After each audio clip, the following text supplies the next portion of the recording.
Assalamualaikum warahmatullahi wabarakatuh.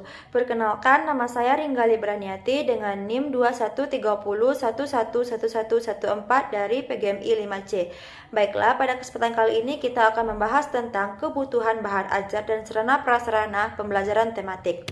Yang pertama yaitu pengertian bahan ajar. Bahan ajar merupakan sumber belajar secara fisik yang memuat materi pembelajaran secara instruksional untuk mencapai tujuan pembelajaran. Penyusunan materi dalam bahan ajar harus sistematis sesuai dengan pengertian bahan ajar. Seperangkat materi yang disusun secara sistematis sehingga tercipta suasana yang memungkinkan siswa untuk belajar. Selanjutnya, fungsi bahan ajar.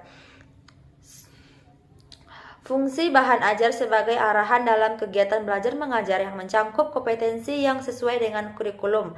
Hal tersebut lekat dengan fungsi bahan ajar, yaitu sebagai pedoman arahan aktivitas bagi guru dan peserta didik untuk mencapai tujuan pembelajaran.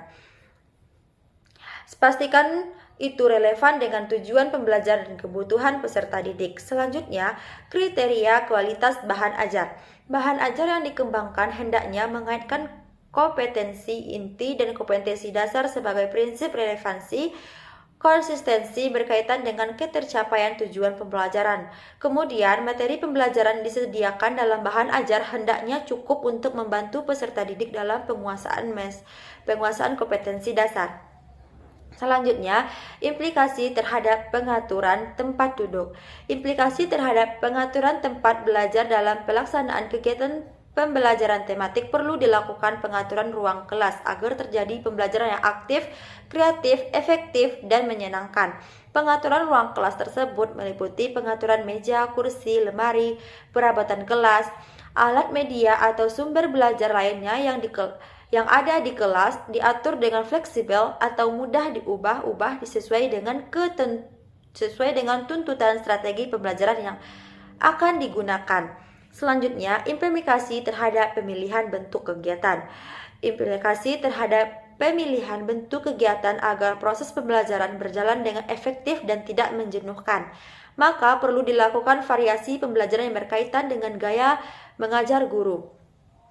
Penggunaan alat dan media pembelajaran dan pola interaksi pembelajaran guru juga perlu menggunakan berbagai bentuk kegiatan seperti eksperimen, bermain peran, tanya jawab, demokrasi, dan berbicara.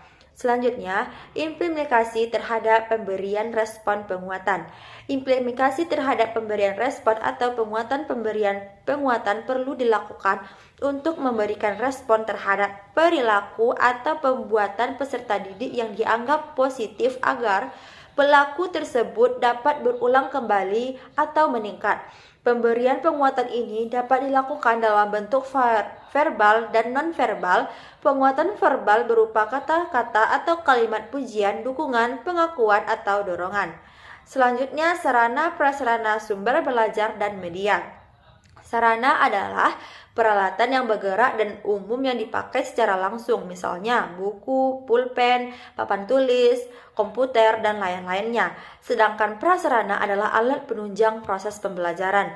Sumber belajar merupakan segala bentuk sumber, baik berupa data, orang maupun benda yang dapat digunakan untuk memberikan fasilitas atau kemudahan belajar bagi siswa maupun guru. Selanjutnya, media adalah alat saluran komunikasi. Kata media berasal dari bahasa Latin yang merupakan bentuk jamak kata medium. Secara harfiah, media berarti perantara, yaitu perantara antara sumber pesan dengan penerima pesan.